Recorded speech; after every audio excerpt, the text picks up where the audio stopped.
Guys, sa ngayon ay magluto tayo ng pinangat na tilapia. Lalo na't sobrang lakas ng bagyo ngayon, bagyong Uwan.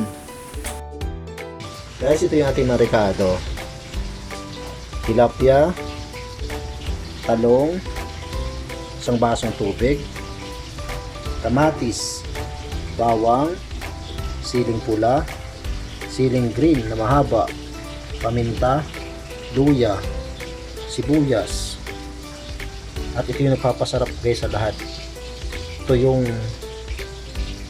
kamyas. Yan, binilad sa araw.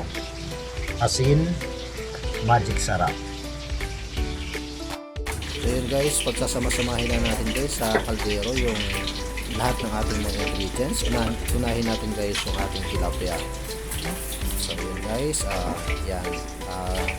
Ilagay na rin natin yung lahat ng ating mga ricado.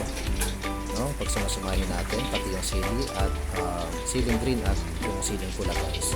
Magic sarap at lahat ng ricado guys. So yun guys, nalagay na natin. Ngayon lalagay na natin yung talong guys. Yan yung ating vegetables na ilalagay sa ibabaw guys, no. Then isang basong tubig. So yun guys. Then paghalo-haloin na natin yun guys, and ilalagay na natin yan sa kaldero at atin ang papakuluan yan guys, no, at least mga 5 minutes. So yun guys, kumukulo na siya guys, no. Mabango na guys, masarap ng ulam. At ito ng ating pinangat na tilapia. Sana magustuhan nyo mga kaibigan.